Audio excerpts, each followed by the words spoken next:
अभी तक हमने कहाँ पढ़ा था? अभी तक हमने यूनिटल मेजरमेंट स्टार्ट किया था, डायमेंशन वगैरह पढ़ ली थी, डायमेंशन एनालिसिस भी पढ़ ली थी, प्रिंसिपल ऑफ होमोजेनिटी पढ़ लिया था, और उसकी हमने 2-3 एप्लीकेशन कर ली थी। आज एक एप्लीकेशन रहती है, हेडिंग डालेंगे relation with other quantities, relation with other quantities, मतलब डायमेंशन एनालिसिस की मदद से हम 4th एप्लीकेशन रिलेशन फाइंड कर सकते हैं फिजिकल क्वांटिटीज के अंदर। क्या फाइंड कर सकते हैं? रिलेशन। समझाते हैं, ठीक है?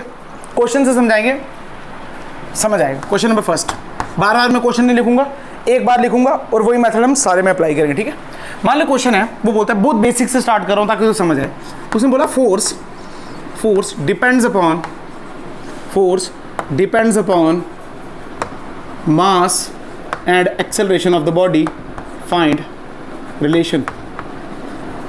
उसने क्या बोला? उसने बोला जो फोर्स है वो किस पे डिपेंड कर रही है? और एक्सेलरेशन पे। तुझे क्या निकालना है? रिलेशन। बेटा सबको पता है फोर्स का फॉर्मूला क्या है? Mass into acceleration. बट मान ले हमको नहीं पता है, बेसिक क्वेश्चन कैसे निकालेंगे सुनना।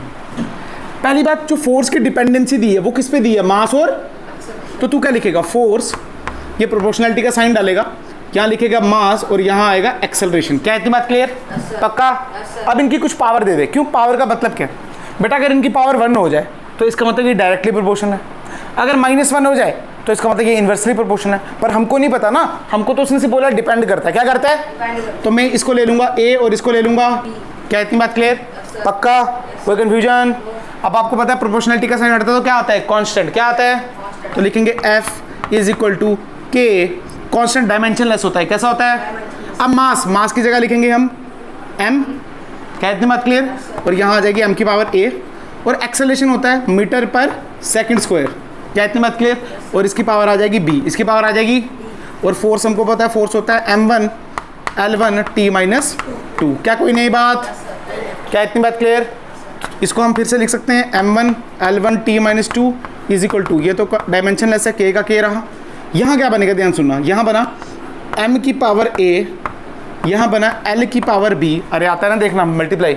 और T की पावर क्या बनी? -2B। क्या बनी? आपको पता है ना, अगर A की पावर X की पावर Y हो तो वो A की पावर XY हो जाती है। अब हम कंपेयर करेंगे हम लेफ्ट हैंड साइड और राइट हैंड साइड को। क्लियर है? यहाँ पे m की पावर कितनी है? 1। यहाँ पे कितनी है? 1 यहाँ पे कितना है? यहाँ पे m की पावर कितनी है? 1। यहाँ पे a, तो सीधे लिखेंगे a = 1। अरे तुझे समझ आया? हमने इनकी पावर कंपेयर कर दी।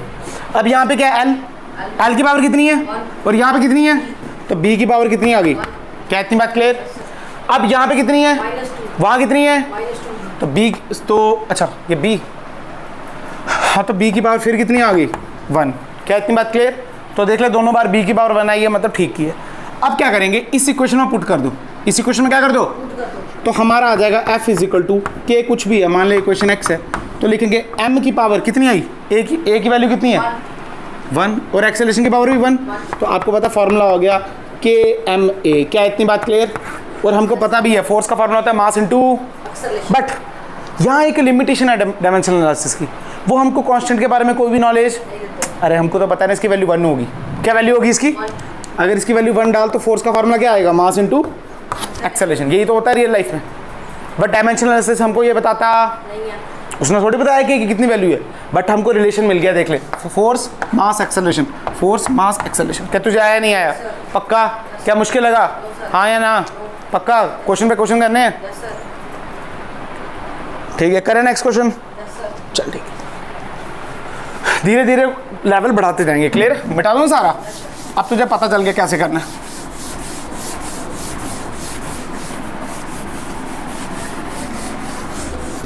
ठीक है, क्वेश्चन नंबर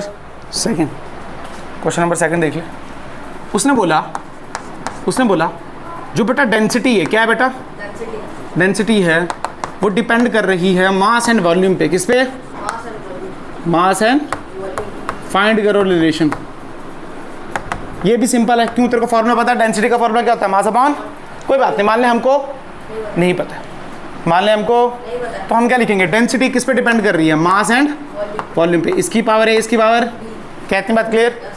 डेंसिटी के यूनिट्स क्या होते हैं? मास अपॉन वॉल्यूम, हमको पता है ना। तो हम क्या करेंगे m, और यहाँ पे क्या लिख सकते हैं L-3। अरे t तो आता नहीं है इसमें। इज इक्वल टू यहाँ आ गया k, मास का m की पावर a, वॉल्यूम क्या होता है L की पावर 3b। क्या इतनी बात क्लियर? कोई कन्फ्यूजन? अगर इसको कंपेयर कर, m की पावर 1, a की, यानी a की पावर आ गई 1 और b की पावर कितनी आ गई -1। अरे -3 कट गया ना, तो b की पावर कितनी आ गई 1। इसमें पुट कर देंगे तो density is equal to mass की पावर 1, वॉल्यूम की पावर -1, साथ में रहा k, तो डेंसिटी का फॉर्मूला आ गया k मास अपॉन वॉल्यूम। और पता तेरे को k की वैल्यू 1 होती है। क्या इतनी बात क्लियर है? क्या फॉर्मूला आ गया? Density is equal mass upon volume. क्या समझ आया? पक्का? पक्का? ठीक है, क्वेश्चन नंबर 3 करने वाले हैं। क्वेश्चन नंबर 3, ठीक है, आसान था, कोई मुश्किल लगा? Very good.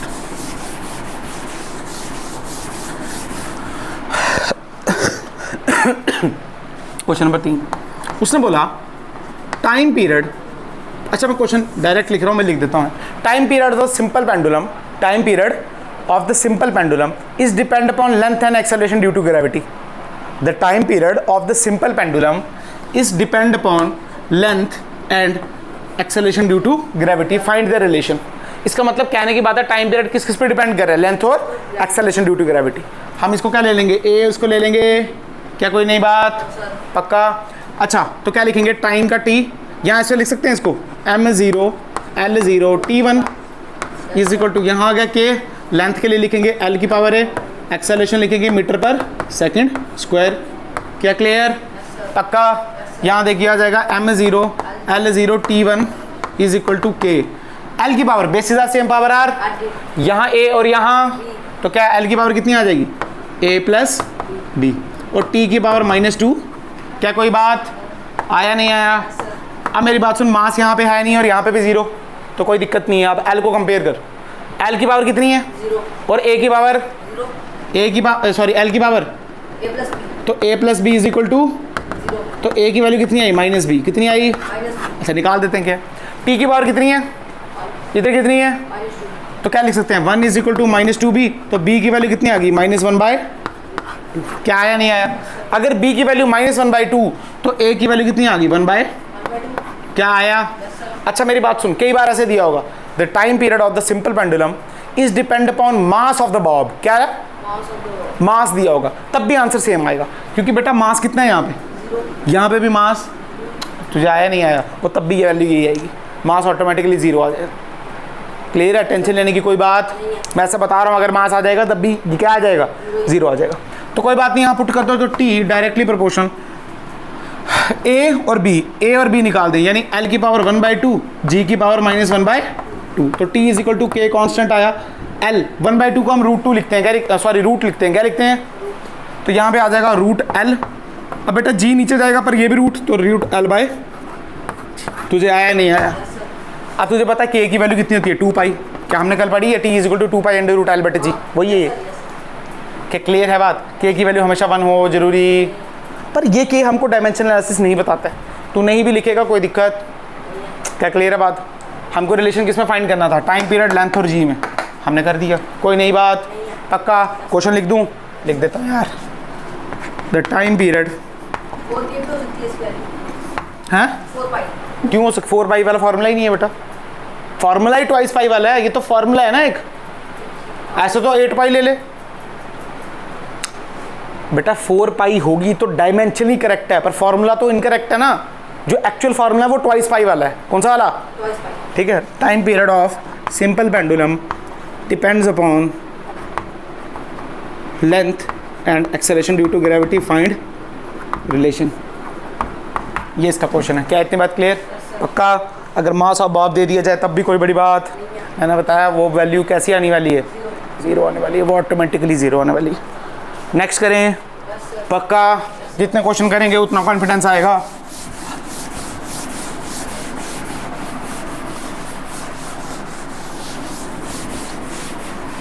क्वेश्चन दिए, question number 4, question number 4 question है सेंट्रीपिटल फोर्स। कौन सी force? Centripetal force depends upon mass, velocity and radius of orbit find expression, find centimetre force क्या होती है बेटा, सुन ले। क्या पत्थर को पकड़े रस्सी से बांधे ऐसे घुमाए घूमता है, तो वो जो फोर्स उसको घुमा रही है दैट इज सेंट्रीपिटल फोर्स। क्या इतनी बात क्लियर है? सेंट्रीपिटल फोर्स कोई खुद की फोर्स नहीं होती, वो हमेशा किसी से ली जाती है। मान लो जब घुमाते हैं तो यहाँ टेंशन की फोर्स लगती है, किसकी लगती है? पड़ेगा तो वो सेंट्रीपिटल टेंशन से आ जाती है। अब अर्थ भी तो घूम रहा है ना सन के आगे, वो भी सेंट्रीपिटल की वजह से घूम रहा है, पर वो फोर्स ग्रेविटेशन से मिल रही है। किससे मिल रही है? मतलब सेंट्रीपिटल फोर्स का कोई वजूद, ये किसी से आती है। क्या इतनी बात क्लियर है? हम देखा हम बाइक ऐसे करके घुमाते हैं, जब मोड़ होता है तो हम थोड़ा टिल्ट हो जाते हैं, नहीं हो जाते? तो वहाँ पे जो घूमने वाली सेंट्रीपिटल है वो फ्रिक्शन से मिलती है। किससे मिलती है? तो क्लियर है बात, ये हम पढ़ेंगे, बट है फोर्स ही है क्या ये? इसका मतलब तुझे पता चल गया जो फोर्स है वो डिपेंड कर रही है एक मास पे, एक वेलोसिटी पे और रेडियस पे। क्या इतनी बात क्लियर? ऑर्बिट के रेडियस पे। हम क्या बोल सकते हैं? इसको ए बोल दो, इसको बी बोल दो, और इसको फोर्स का फॉर्मूला यानी m1 L1 T-2। क्या इतनी बात क्लियर? इज इक्वल टू के, मास का लिखेंगे m की पावर a, वेलोसिटी मीटर पर सेकंड यानी LT-1 की पावर b, और r को लेते हैं l की पावर c। क्या कोई भाई नई बात? पक्का? अच्छा, समझ आ गया। अब देख यहाँ क्या करने वाले हैं हम, इक्वेट कर देंगे, पहले सॉल्व कर देंगे। आ जाएगा m1 L1 T-2 is equal to के। अब देख m की पावर कितनी आई? a, l की पावर कितनी आई? b प्लस c, और t की पावर कितनी आई? माइनस। क्या आ रहा है नहीं आ रहा है? बेसिस आर सेम, ये देख l की पावर b, l की power c, basis are same, power r। पक्का? अच्छा, अब देख a की पावर कितनी आई? 1, b प्लस c की पावर कितनी आई? 1, वेरी गुड। और -2 की पावर कितनी आई? -b, तो ये कटा, b की वैल्यू कितनी आई? 2, तो यहाँ 2 पुट कर, यहाँ क्या पुट कर? तो 2c1 -2, c की पावर कितनी आई? -1। अरे 1 - 2 हो गया ना, तो -1। क्या इतनी बात क्लियर? क्या b मिल गया? क्या b मिल गया? b 2 आया, +2 में आया b, b is equal to +2। a भी मिल गया, c भी मिल गया, तो क्या करना है? पुट करना है। तो f is equal to K m की पावर v की पावर r की पावर, m की पावर 1, 2 और -1। क्या इतनी बात क्लियर? तो f is equal to K m v² बटे, और k की वैल्यू होती है 1, कितनी होती है? जो डायमेंशन नहीं। क्या फॉर्मूला पड़ा है? m v² बटे r। क्या पक्का? गारंटी? बता रहा हो। कौन है? दर्पण है। हाँ? नींबू नहीं आया उतर, तू आजा जब बैठ ताई के पास। चल ठीक।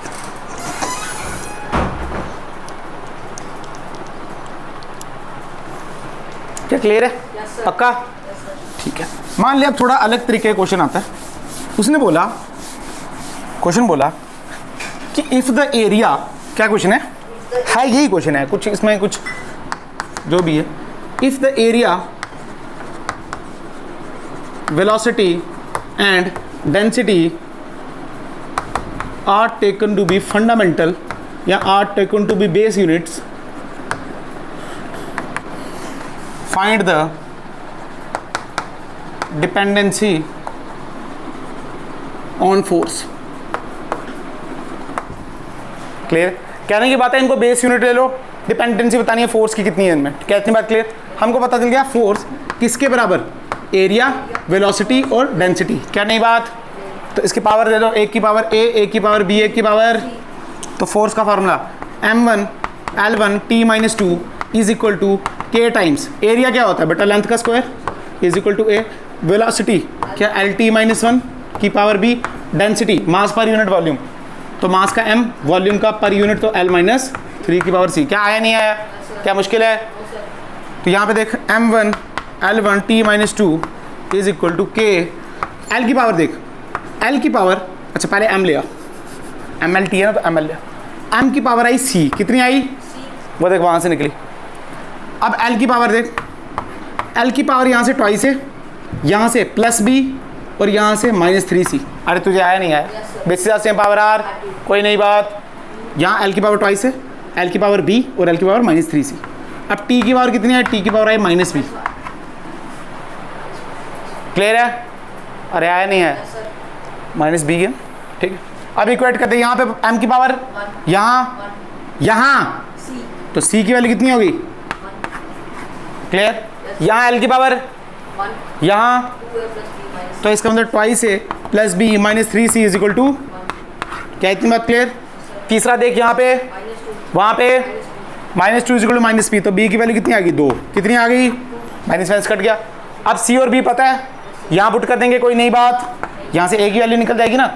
देख twice A plus 2 minus 3 is equal to 1, क्या आया नहीं आया। अब देख twice A is equal to, ये कितना बचा -1, -1 यहाँ जाएगा तो ये बचा 2, -1 यहाँ गया तो 1 + 1 कितना आया, और तुझे आया नहीं आया सर पर c क्या, -3c है तो c की वैल्यू 1 है ना बेटा, तो -3 से मल्टीप्लाई करेंगे तो वही आएगा ना। क्या हुआ भाई, नचे करके आया, क्लियर है। 2 से 2 a की बार कितनी आ गई, क्या इतनी बात क्लियर, क्या तीनों मिल गई। तो f इज इक्वल टू के, यहाँ लिखेंगे a, यहाँ लिखेंगे v, यहाँ लिखेंगे रो। a की पावर कितनी है 1, b 2, ये 1, तो f का फार्मूला आ गया k a v²। अब k की वैल्यू हमको पता नहीं है, कोई दिक्कत, पक्का। क्या मुश्किल लगा, क्या मुश्किल लगा, पक्का। अगला करें, हाँ या ना, चल ठीक है। आ रहा है ना समझ, क्या मुश्किल है क्या, जितनी क्वेश्चन करते जाओगे उतनी प्रैक्टिस होती जाएगी, कोई नई बात इसमें। मान ले क्वेश्चन दिया, जो प्रेशर है, जो क्या है प्रेशर, पता ना कितना होता है, फोर्स अपॉन एरिया, ठीक है। क्वेश्चन नंबर 6 जितना भी था ये मुझे याद ही नहीं है। If pressure and density depends upon velocity, find relation. Find relation क्या दी है, किस पे डिपेंड कर रही हैं, प्रेशर एंड किस पे डिपेंड कर रही हैं, वेलोसिटी तो velocity directly proportional pressure and density ए, और यहाँ तो v की पावर सीधे लिखते हैं LT-1 metre per second is equal to k times pressure. क्या होता है, force upon time force upon area force upon area. Force होता है m1 L1, T-2 upon area होता है L2। ये कटा, यहाँ आ गया -1, क्या आया नहीं आया, तो यहाँ पे क्या आएगा m1 L-1 T, क्या आया, डेंसिटी होती है मास पर यूनिट वॉल्यूम। क्या क्लियर, पक्का। अब क्या करें, यहाँ से लिख सकते हैं m0 L1 T minus is equal to K. m की पावर देख, यहाँ पे a और वहाँ पे b, तो m की पावर कितनी आ गई, हम a प्लस क्या आया, पक्का, हाँ है ना। l की पावर देख, यहाँ माइनस है और यहाँ -3b, और t की पावर -2 है, पक्का। अब कंपेयर करना है, यहाँ पे m की पावर, वहाँ पे a plus B is equal to 0, यानी a की पावर -b। सेकेंड वाला देख, 1 is equal to -a -3b। क्या इतनी बात क्लियर, अच्छा पर तुझे पता, अच्छा सब कोई बात नहीं, रख ले इसको। और तीसरा देख, -1 इज इक्वल टू -2 है, ये कटा, तो a की वैल्यू कितनी आ गई 1/2। क्या इतनी बात क्लियर। अगर a की पावर 1/2 तो b की पावर -1/2, तो ये निकालने की कोई भी जरूरत, तो a और b भी मिल गया। तो velocity is equal to k times, यहाँ पे आएगा प्रेशर, प्रेशर की वैल्यू कितनी है 1/2, और डेंसिटी की वैल्यू -1/2, तो v is equal to k times √of p/ρ। क्या आया, पक्का। क्या इतना मुश्किल था, हाँ या ना, पक्का, उतार ले।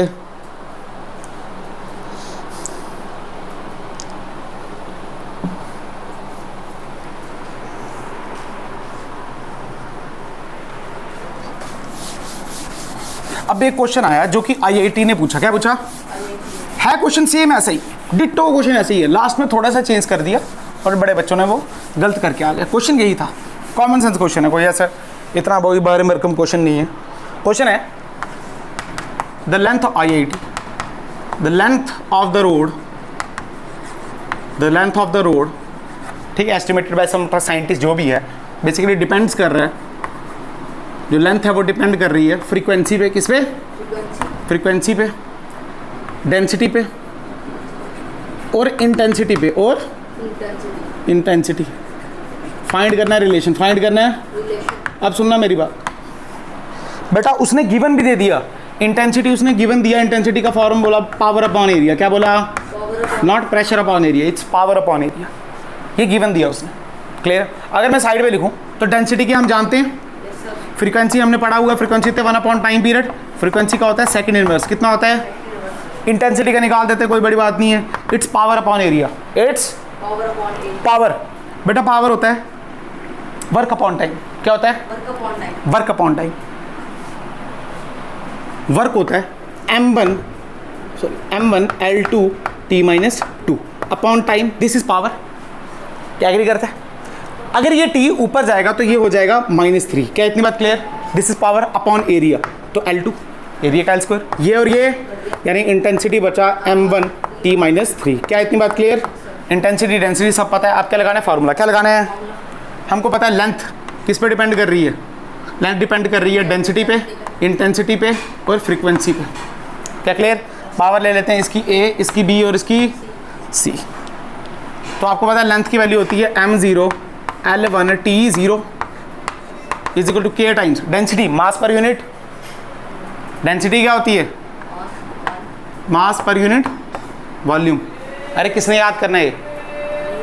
फिर कब करना है? पेपरों के बाद? अभी सर. अभी? फिर बेटा अगर ये फॉर्मूले नहीं आ रहे तो ये कुछ नहीं कर सकते आप, पॉसिबल ही नहीं है, कितने डायमेंशन लर्न करोगे? ये तो बेसिक फॉर्मूला है। डेंसिटी क्या होता है? Mass per unit, Mass per unit. Mass per unit, Mass per unit. Per unit क्या? 3 या वॉल्यूम? Volume. हाँ तो फिर 3 क्या है? इंटेंसिटी क्या होता है? Power upon area. फ्रीक्वेंसी क्या होता है? 1 टाइम पीरियड। ये किसने याद रखना है? ये क्वेश्चन बेकार चले जाएंगे अगर ये फॉर्मूले नहीं आते हैं तो। क्लियर है? Yes, sir. फॉर्मूले किसको आने चाहिए? मुझे तो सारे आते हैं, तुझे आने चाहिए नहीं आने चाहिए? Yes, sir. फिर कब करने हैं? ये क्वेश्चन तो वेस्ट हो जाएंगे कराना अगर फॉर्मूले नहीं आते हैं तो।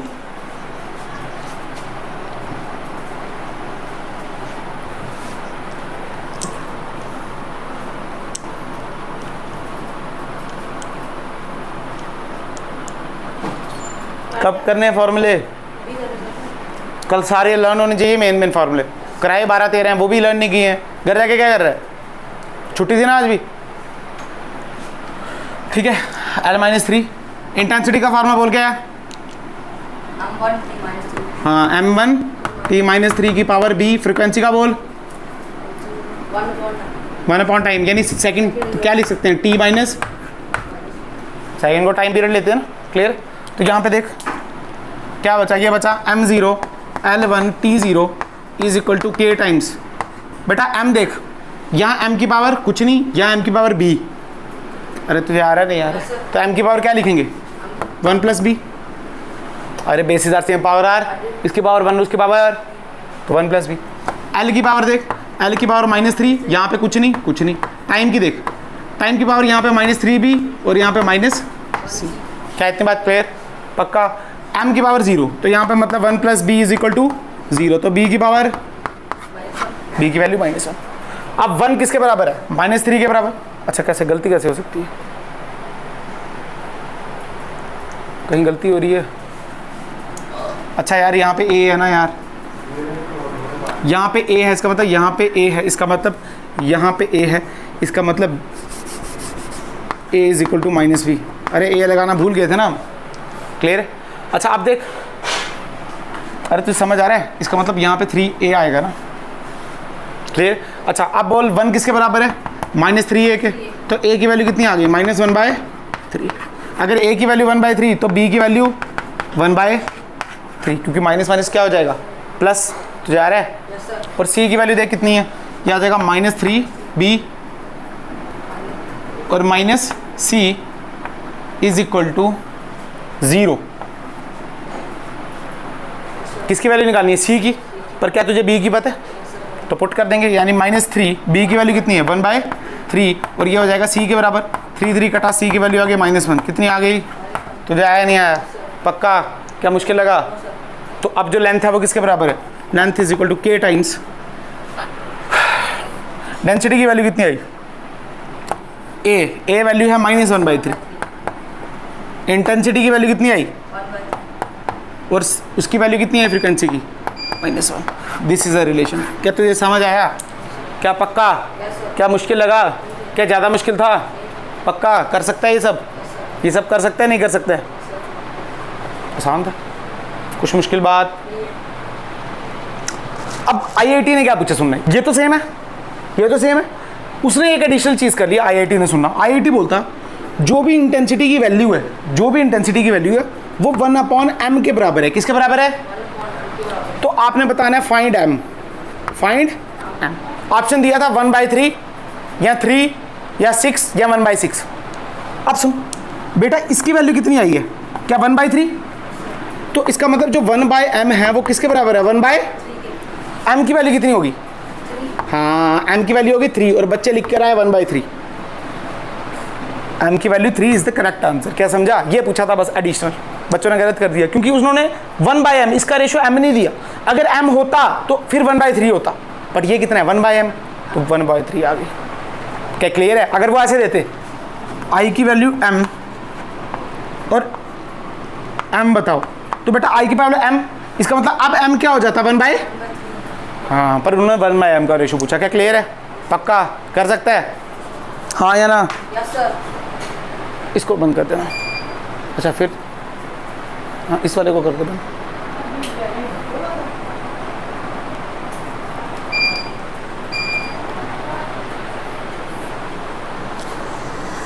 क्या क्लियर है?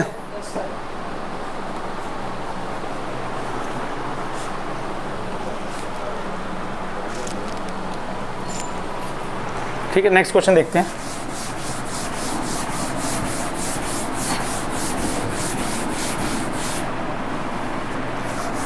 उसने बोला, नेक्स्ट क्वेश्चन में उसने बोला जो फोर्स है, क्या है? जो फोर्स है वो डिपेंड कर रही है वेलोसिटी पे। किस पे? वेलोसिटी पे। रेडियस पे। किस पे? और कर रही है कोफिशिएंट ऑफ विस्कोसिटी पे। किस पे? विस्कोसिटी। ईटा, जो उस दिन लिखाया भी था मैंने, आज फिर देख लेंगे। मतलब क्वेश्चन नंबर 7 जितना भी है, जो फोर्स है वो डिपेंड कर रही है ईटा पे, कोफिशिएंट ऑफ विस्कोसिटी बोलते हैं इसको, वेलोसिटी पे और रेडियस पे। क्या इतनी बात क्लियर है? रेडियस किसका? कोई सफेरिकल ड्रॉप वगैरह होगी हमारे पास, ठीक है। बेसिकली तुझे तो ये खेलना है ना, तुझे फॉर्मूले से नहीं खेलना, तुझे इससे खेलना आना चाहिए। हम क्या लिखेंगे? जो फोर्स है डिपेंड किस पे कर रही है? वो किस पे डिपेंड कर रही है? वेलोसिटी पे, रेडियस पे और ईटा पे। क्या इतनी बात क्लियर? इसको बोल देंगे ए, इसको बोल देंगे बी और इसको बोल देंगे। तो फोर्स क्या है? m1 L1 T-2 is equal to k times velocity. क्या होती है? मीटर पर तो मीटर पर सेकंड। क्या क्लियर? उसके बाद r लेंथ, तो ये आ जाएगा L की पावर b। अब बात आती थी ईटा। किसकी बात करते हैं? ईटा। देख, तेरे को मैंने फॉर्मूला पढ़ाया था, F is equal to eta A dv/dz, potential gradient. क्या पोटेंशियल है? क्या है ये? पोटेंशियल है? नहीं, वेलोसिटी है। क्या है ये? और ये है मीटर, ये है एरिया। तो क्या ईटा निकाल सकते हैं? निकाल सकते हैं। देख, मैं ऐसे लिख सकता हूँ F इंटू डी जी बटे एरिया इंटू डी वी। बोल सकते हैं ना यार? हाँ या ना? फोर्स होता है m1 L1 T-2, ये होता है मीटर, यानी L ये होता है L का स्क्वायर, और वेलोसिटी होती है L T-1। क्या इतनी बात क्लियर? अब फिलहाल देख, ये L और ये L स्क्वायर कट गया।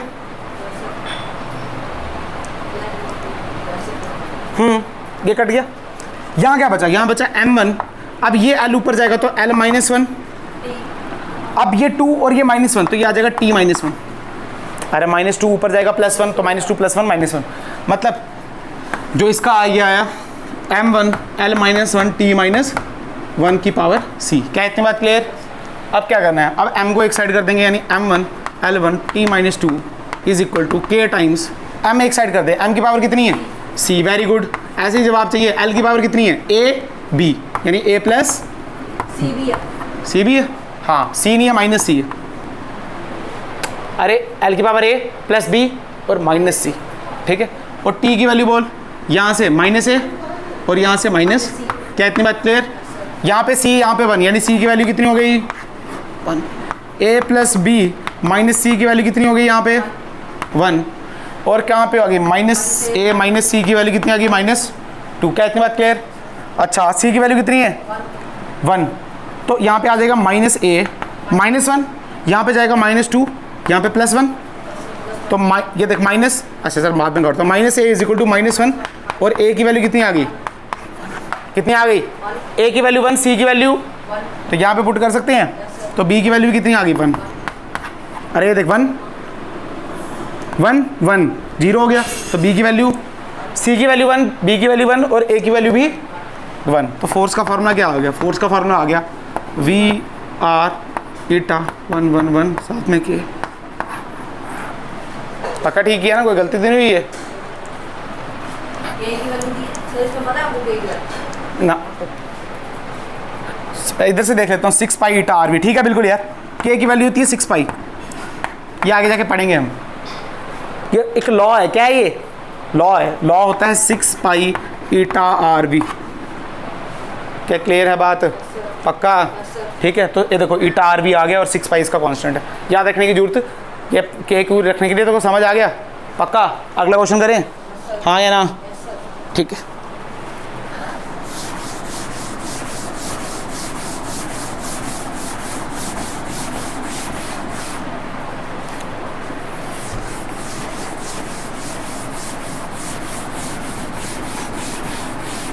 अब क्वेश्चन कितने भी बनाए जा सकते हैं, कोई बड़ी बात इसमें, तुझे करना आ गया।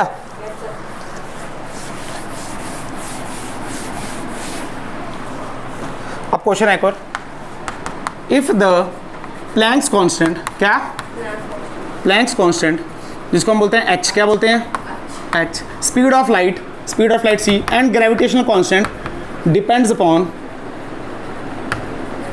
अपॉन लेंथ,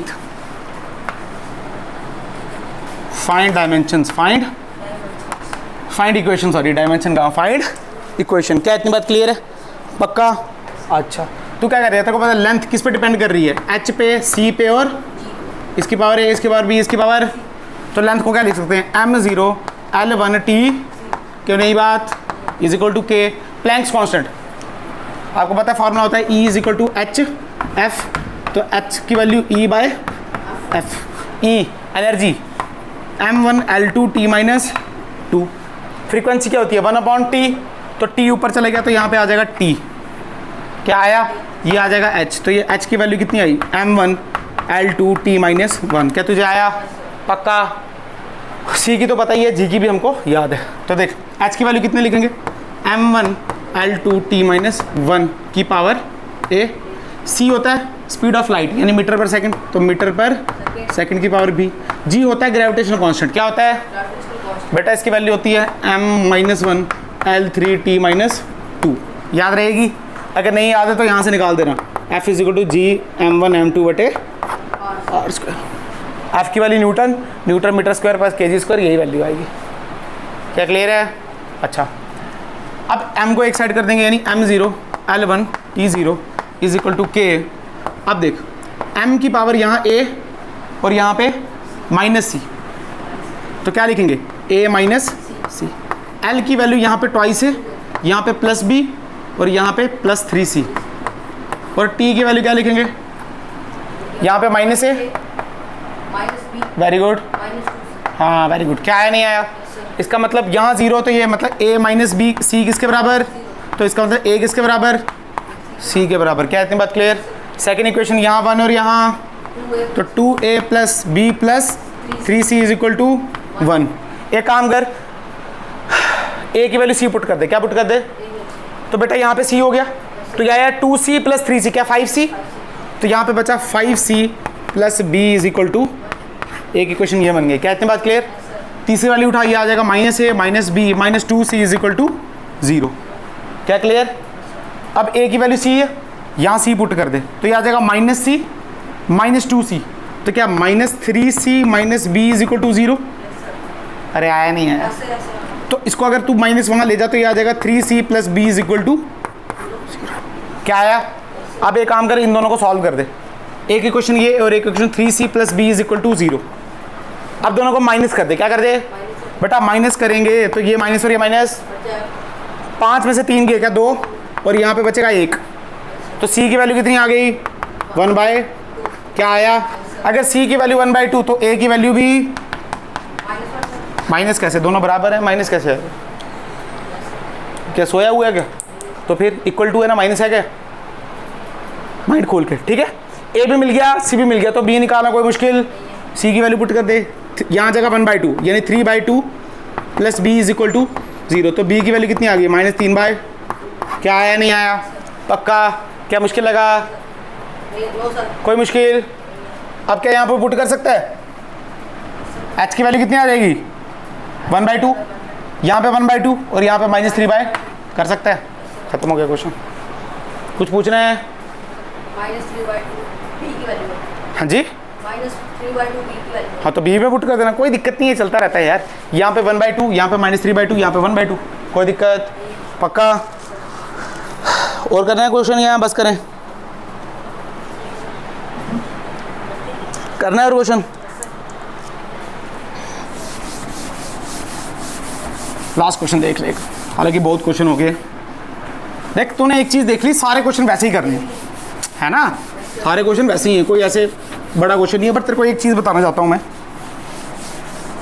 मान ले तेरे पास 2 इक्वेशन बन रही हैं। कितनी बन रही हैं? तो 2 वेरिएबल सॉल्व कर सकता है उनसे। अभी भी 2 बनी ना, कर सकते हैं ना। अगर 3 बनेंगे तो 3 कर सकता है।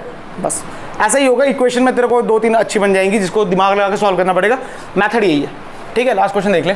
उसने बोला if the mass, velocity and coefficient of viscosity depends upon time period, depends upon time period. Find relation, find relation. क्या क्लियर? तो क्या लिखेगा? टी किस किस पे डिपेंड कर रहा है? मास पे, वेलोसिटी पे और ईटा पे। तो क्या लिखेगा? 1 की पावर a, 1 की पावर b, 1 की power x, y, z, p, q, r, कुछ भी लिख सकता है तू।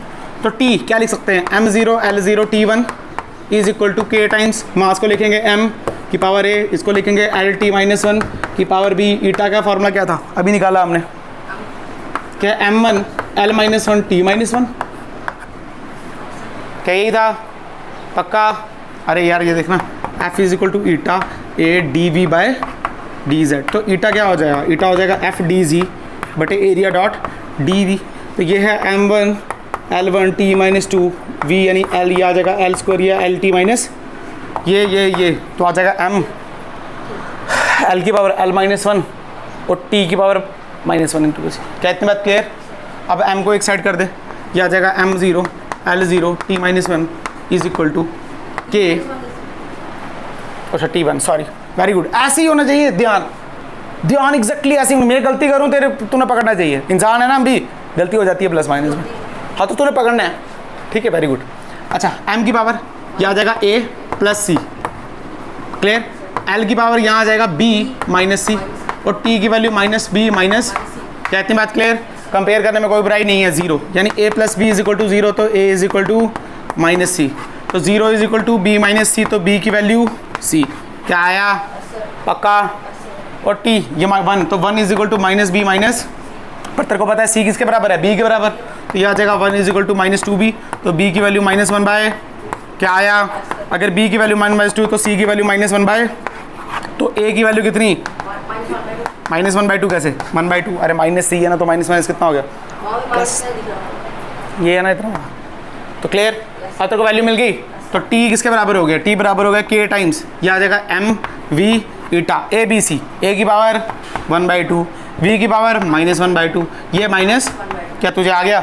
अब तुझे बताइए, इसको नीचे ले जाएंगे, m को ऊपर ले अंडर रूट लगा देंगे। क्लियर होगी बात? इनफ, मुझे लगता है इनफ क्वेश्चन है, बहुत सारे क्वेश्चन कर दिए, 7, 8, 10 क्वेश्चन कर दिए हैं। क्या तुझे समझ आ गया? पक्का? यहाँ पे डायमेंशनल एनालिसिस खत्म होता है। क्या होता है? खत्म होता है। क्या इतनी बात क्लियर? अभी तक कुछ इसकी लिमिटेशंस हैं। क्या कुछ इसकी लिमिटेशंस? तो हम थोड़ी लिमिटेशन इसकी डिस्कस कर लेते हैं। ये समझ आ गया?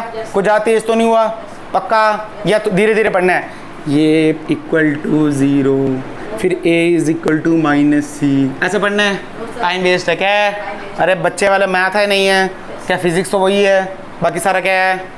मैथ तेज़ होना चाहिए। फिजिक्स मैथ के बिना, मैं बेसिक मैथमेटिक्स भी पढ़ेंगे, अच्छे लेवल का पढ़ेंगे हम। क्लियर है?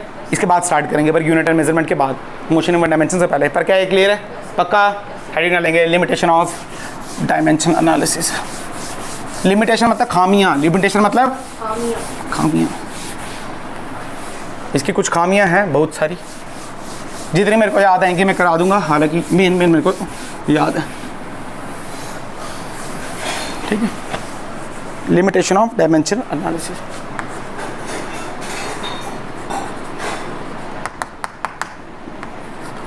DA का मतलब समझते हैं, डायमेंशनल एनालिसिस।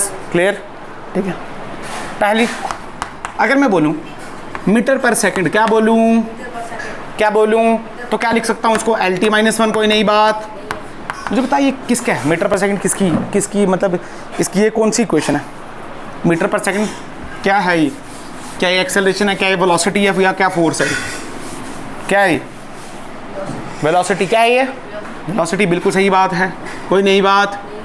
बट बेटा वेलोसिटी क्या, स्पीड का भी तो यही होता है, स्पीड का भी यही है, वेलोसिटी का भी। कंफ्यूज हो गए ना यार, हो गए नहीं हो गए? अरे हाँ या ना, कंफ्यूज हो गए बेटा। ये वेलोसिटी भी है, स्पीड, मतलब इसको देख के हम ये थोड़ी पहचान पाए, ये पहचान नहीं पाए। इतना समझ आया? अब जैसे मैं तेरे को बताता हूँ, वर्क पढ़ा हमने, क्या पढ़ा? वर्क का था, एनर्जी का था m1L2T-2। क्या इतनी बात क्लियर? अगर मैं टॉर्क पढ़ाऊँ, क्या पढ़ाऊँ? थोड़ी सी बात करता हूँ टॉर्क की। अगर मैंने इसको चलाना है आगे को, तो क्या फोर्स लगानी पड़ेगी? That is translational motion. कैसा मोशन? सीधा सीधा मोशन, फोर्स लगानी पड़ेगी। पर अगर मुझे इसको घुमाना है तो टॉर्क चाहिए। क्या चाहिए? टॉर्क। तो that is rotation motion, that is formula है R×F। पर तूने याद रखना है, इसका भी जो डायमेंशन फॉर्मूला होता है वो होता है m1L2T-। अगर मुझे ये वाला फॉर्मूला मिल जाए तो क्या मैं बता सकता हूँ क्या वर्क है टॉर्क है? मैं बता, यही दिक्कत है, ये पहली लिमिटेशन है इसकी। If the dimension are given, if the dimensions are, we can not differentiate between the equations. हमको नहीं पता चलेगा ये है या ये है। क्या इतनी बात क्लियर है? पक्का लिख सकते हैं अपनी लैंग्वेज में? ठीक है, लिखते हैं। If the dimensions are given, we can not differentiate the physical quantity. हमको नहीं पता ना कौन सी, ये भी हो सकती है और वो भी हो सकती है।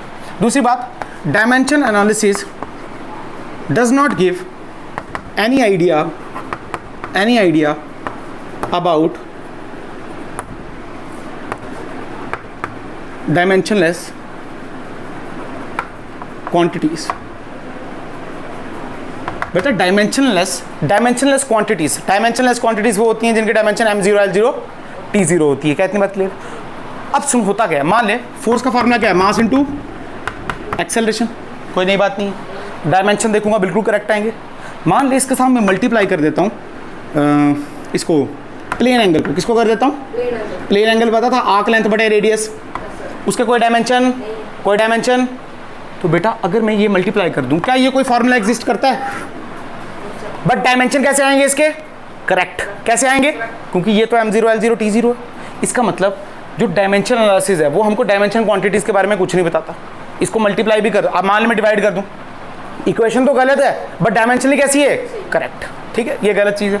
तीसरी, dimensional analysis does not give any idea about constants. बेटा कॉन्स्टेंट्स के भी हमको कुछ नहीं बताता। जैसे मान ले फोर्स का फॉर्मूला क्या है, मास इनटू एक्सेलरेशन। मैं यहाँ पे 25 लगा दूँ तब भी तो डायमेंशन सेम ही आएंगी। तो इसका मतलब इसके बारे में भी हमको कोई चीज़ ये नहीं बताता है। क्लियर है? Fourth point, dimension analysis does not give any idea, अरे वही चीज़ है यार, अबाउट लॉगरिथमिक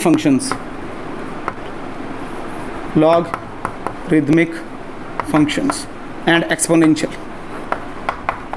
बेटा लॉग वगैरह दे दिया जाए तो उससे हम डायमेंशन एनालिसिस उसको सॉल्व नहीं कर सकते हैं। क्या क्लियर है बात? पक्का। साइन वाले फंक्शन मतलब लॉगरिथमिक फंक्शन, साइन वगैरह और स्टैंड। ठीक है, उसके बाद देख, ठीक है, लॉगरिथमिक और एक्सपोनेंशियल और ट्रिग्नोमेट्री फंक्शन भी लगा देना, साइन कॉस आता है ना उसमें। ठीक है, उसके बाद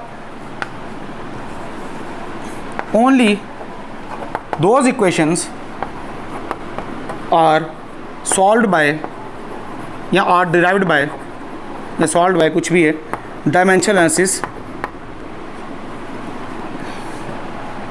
ऐसे लिख दो, those equations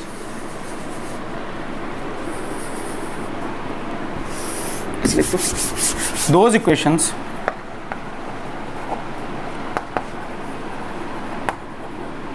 which have addition and subtraction are not solved by only क्यों लिखा, are not solved by dimension analysis। उसको हम डिराइव नहीं कर सकते। जैसे अभी तक हमने ऐसे कोई इक्वेशन पढ़ी, y is equal to mv square बटे r प्लस एम ए, कुछ पढ़ा है ऐसा नहीं। अगर प्लस और माइनस बीच में आ जाए तो हम उसको डायमेंशन एनालिसिस से सॉल्व हमेशा मल्टीप्लाई होगा, हमेशा। देख ले 4 जितने भी क्वेश्चन देख लिया, मल्टीप्लाई या डिवाइड, मल्टीप्लाई या डिवाइड, ऐसे नहीं कर सकते, ठीक है। 6 एक और लिख दे, only 3 equations are solved by dimension analysis as there is only 3 variables. कहने का मतलब है वेरिएबल कितने हैं हमारे पास, MLT, कितने वेरिएबल है, कितने वेरिएबल हैं, तो ये A आया, ये B आया और ये C आया, तो वेरिएबल कितने आए, A B C 3 ही आए, क्योंकि MLT 3 ही है। तो बेटा इससे हम 3 ही इक्वेशन सॉल्व कर सकते हैं। अरे यार अगर एक वेरिएबल सॉल्व करना है कितनी इक्वेशन में चाहिए, 2 3, अगर 4 आ जाएं तो क्या सॉल्व कर सकते हैं, नहीं कर सकते, क्योंकि हमारे पास सिर्फ MLT अवेलेबल है, हमारे पास अगला अवेलेबल, हाँ क्या पता करंट में पास एम्पेयर आ जाए, वहाँ पे डी आ जाए, बट यहाँ पे हम डायमेंशन एनालिसिस से 3 से ज़्यादा सॉल्व नहीं कर सकते, क्योंकि यहाँ पे बात कर रहे हैं हम MLT की। अगर MLT की बात कर रहे हैं तो ABC की बात कर रहे हैं। क्या इतनी बात क्लियर है?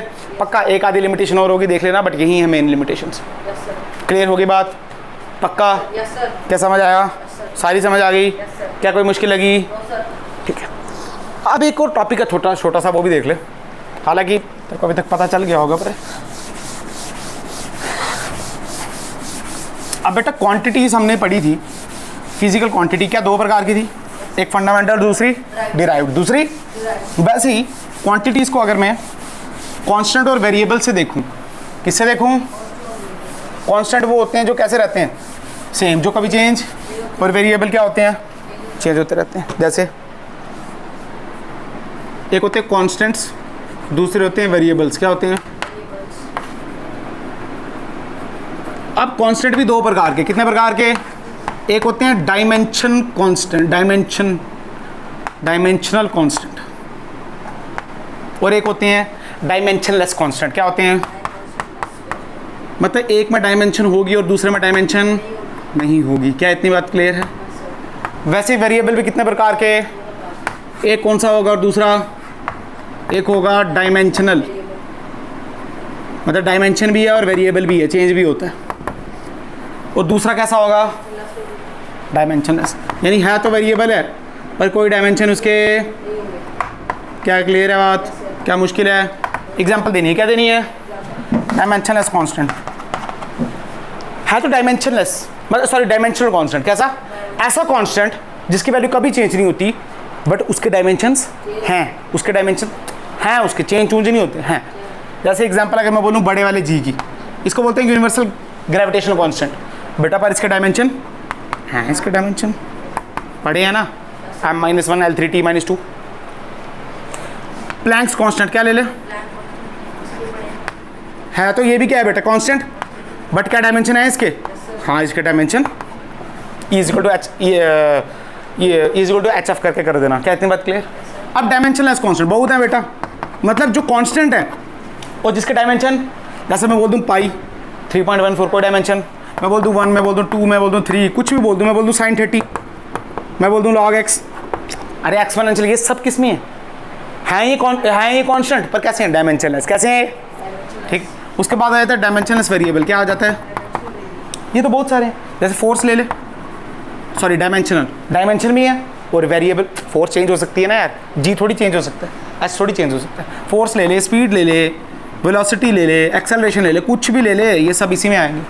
और लास्ट आते हैं डायमेंशनलेस वेरिएबल, कैसे आते हैं, मतलब जिसके वेरिएबल है जो चेंज हो सकता है बट वो डायमेंशनलेस है। कैसा है बेटा? अभी तक मैंने 2 ही पढ़ाए हैं, एक पढ़ाया प्लेन एंगल, क्या होता है, हाँ प्लेन एंगल और सॉलिड एंगल। क्या कोई डायमेंशन है इसके, क्या कोई यूनिट है इसके? अच्छा स्टीरेडियन और रेडियन यार, इसका रेडियन और इसका फॉर्मूला, इसका आर्क लेंथ बटे रेडियस और इसका डी ए बटे आर स्क्वायर, डी ए बटे सप्लीमेंट्री यूनिट्स में पढ़ा नहीं पढ़ा बेटा? एक और क्वांटिटी होती है जिसको क्या बताऊँ मैं, डायमेंशन छोड़, उसको बोलते हैं स्ट्रेन। क्या बोलते हैं? स्ट्रेन। चल रहा है यार छोड़। स्ट्रेन होता है चेंज इन लेंथ बटे लेंथ। क्या होता है? तो लेंथ अपॉन लेंथ, क्या metre by metre, metre by metre 0, तो m0 L0 T0, पर है कैसी है वो भी डायमेंशनलेस वेरिएबल। क्या क्लियर है बात? स्ट्रेस स्ट्रेन हम बाद में पढ़ेंगे, पर क्या क्लियर होगी बात? हाँ या ना? गारंटी? समझ आया? कल हम पढ़ेंगे rounding off and significant figure. क्या पढ़ेंगे? केमिस्ट्री में पढ़ ली होगी अभी तक। राउंडिंग सिग्निफिकेंट फिगर नहीं पढ़े केमिस्ट्री में अभी तक? कुछ नहीं पढ़ा? Chapter first. ठीक है, ये से कर लिया।